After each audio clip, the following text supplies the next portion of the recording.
Are there any questions of Penny? Councillor Dick. Yeah, thank you. Penny, I hear what you're saying, but in the legislation, doesn't the council have the right to delegate any responsibilities to a committee? My understanding is that sometimes legislation, you get one piece of legislation which doesn't quite sit with another piece of legislation, and I would say that would most definitely be arguable. I think what you've got to do is go to the underpinning legislation and the legislation which set up the Auckland Council as a unitary body is the Local Government Auckland Council Act 2009, and in my view, I'm a new tradie, but I'm not stupid and I can read, Section 15, Decision-Making Responsibilities of Local Government, in my view, that would be the one that trumps, and I think it would most definitely be arguable in court if that's where it needed to go, because I just think that's fundamentally wrong. This is a huge matter, and to delegate it sideways to another committee, in my view, would be just plain wrong. Okay, right. Look, thank you, Penny. It's a busy old agenda. No, thank you, Councillor. So, councillors, I'll ask move. a question, can't I? I've never asked Councillor Bright a question. Councillor Bright, I'm going to be the mayor. Got a long meeting. There's an opening in Oiraki, Penny. Yeah, look, keep it brief.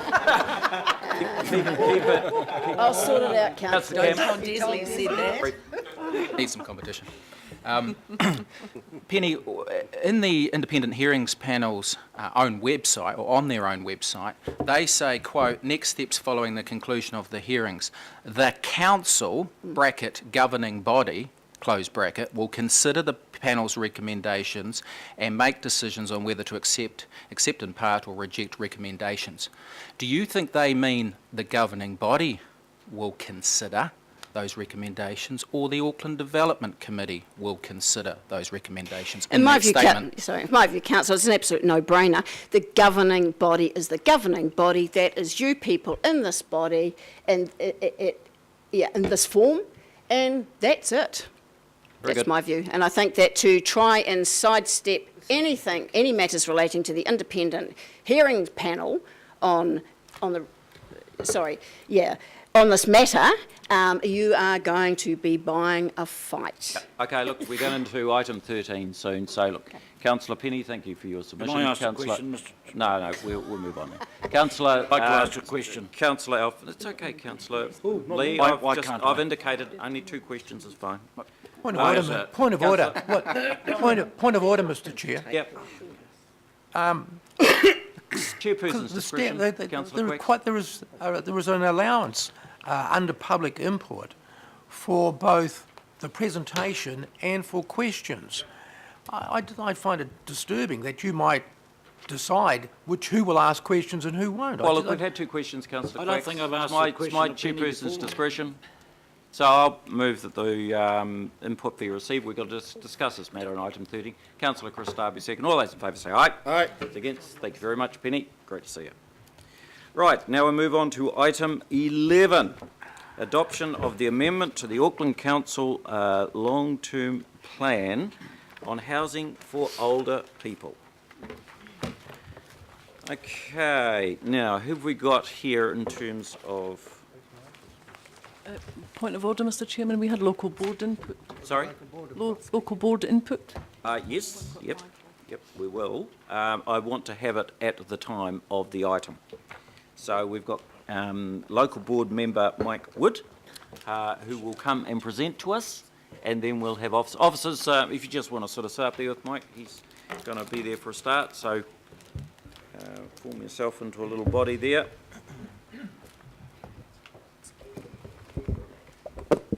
Right, Michael, welcome. Thank you for coming in. And to Puki Tāpapa, acknowledge the board. And the chair, Julie. Thank you, Your Worship, and good morning, councillors. I do understand you might have 1 or 2 other minor items on your minds this week, so I'm going to keep it reasonably brief, and I believe you're reasonably well acquainted with the issue that I'm going to speak about as well. Our board has submitted extensively on the Housing for Older Persons proposal. We are generally supportive of the direction, but there are a couple of key points that we want to bring to your attention. The first relates to the fact that we have an uneven spread of council social housing provision for seniors in our city, and that of course is because the former Auckland City Council chose to divest itself of publicly owned social housing stock for seniors some years ago. And so one of the things that we want the governing body and the organisation and the people who will be dealing with the stock if this proposal is developed to consider is the fact that we should be looking to, as we increase the stock, we should be looking to increase the stock in places where we have gaps, and it is the Auckland Isthmus, because of that previous decision, where we have a significant gap.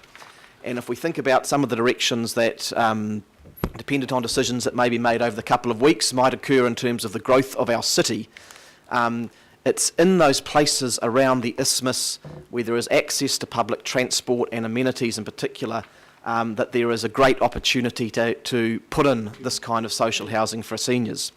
Our local board produced a report last year from a consultant called Calvin Norgrove, which specifically addressed the question of the need for senior social housing in the isthmus, and particularly the southwest of the isthmus, and he specifically identified that there is a massive and growing need in our part of the city.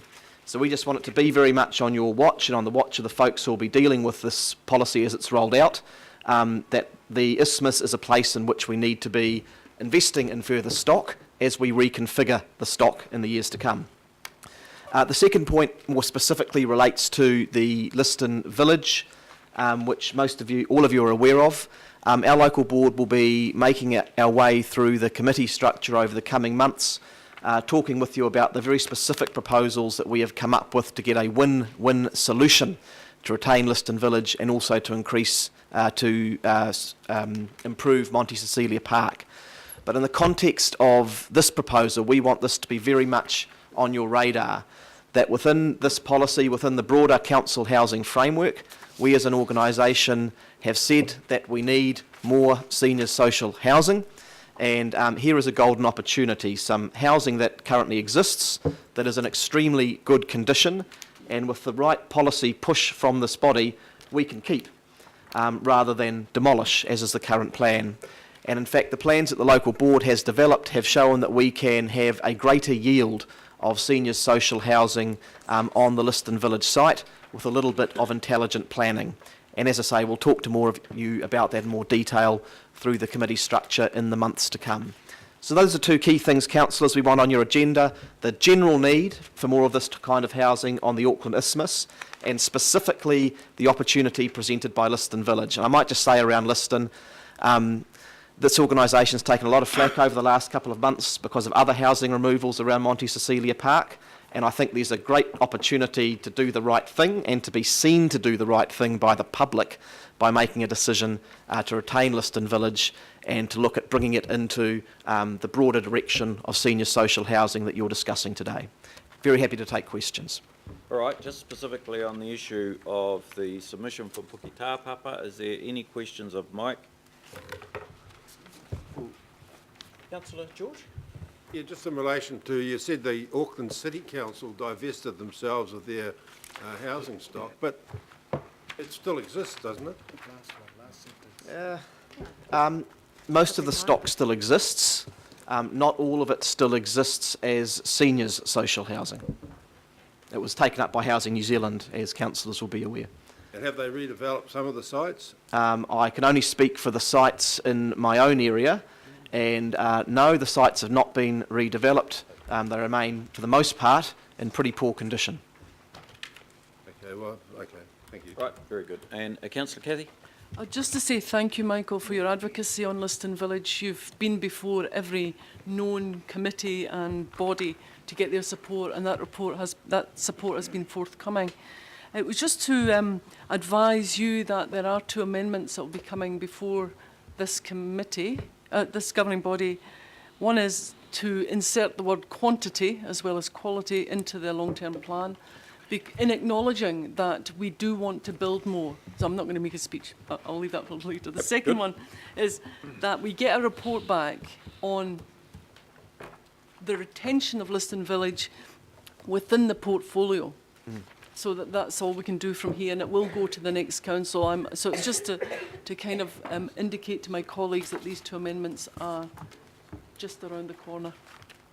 And I look forward to your support. So that was a did you know question, Michael. Yeah, that was a do now. parliamentary question, Michael. You might have to get used to that. Excellent. Right. Nothing else? Mike, look, you might choose to go now or just hang around, but thank you very It's much. always a good show. Thank you. We try to entertain. Okay, Matty. Thank you, Your Worship. Councillors, just a couple of words to introduce the item and pass over to Kat, who's mainly across some of the new information around consultation. So just for clarity, and I think staff have handed out, you've got a copy of the draft audit opinion in front of you now, so that's just been recently received, reflects audit completing their work and confirms their comfort with the proposed amendment to the LTP, and that's all about enabling you to move ahead with the new partnering models that you've been discussing.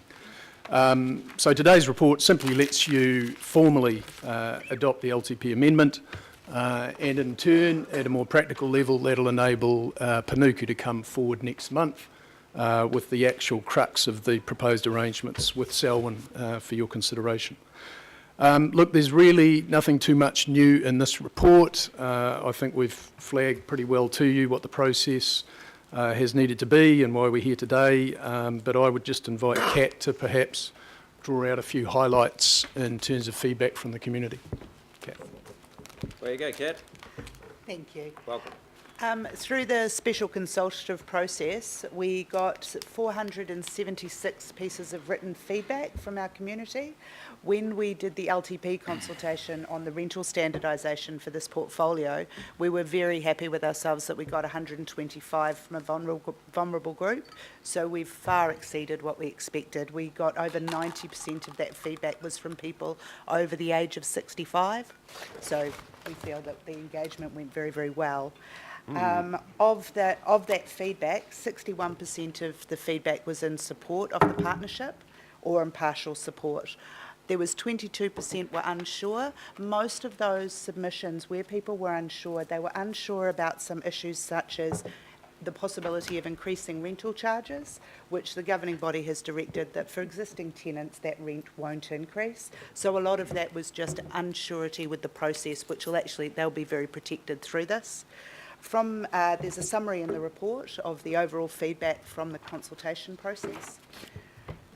If there's any questions on that, I'm happy to answer. In terms of local board feedback, some of it has been included in the report. Given the timeframe, some has also been tabled today. From the local boards, there was predominantly people were in support of the LTP amendment and the partnership proposal. There were 3 areas of feedback which predominantly came from local boards, which was that they supported and wanted to make sure that the partnership would help improve the quality of the housing, that they supported the idea of an increase in quantity, and also that council looked to grow areas of provision. In terms of where we are at the moment, we are working on a design brief that will be part of the next piece of information that comes to you on the partnership proposal in August. So there'll be a design brief that will make sure that the quality of the housing that we develop does meet the needs of older people. Also, the structure that we are looking to set up does have the ability to be scalable. So if council does choose to invest and increase the quantity, this entity does have the ability over time to absorb that and manage that. Very good. Okay, so a good little round of consultation. Now, Councillor Cathy, thank you very much for sending me prior notice of your amendments. I think this is the first time that's happened for a long time. So, one, I appreciate the courtesy. Secondly, Cathy, do you just want to get them up there? I have a question first. Oh, question, right, far away. I had a meeting this week with Yvette Taylor and Milo West from A2 Union.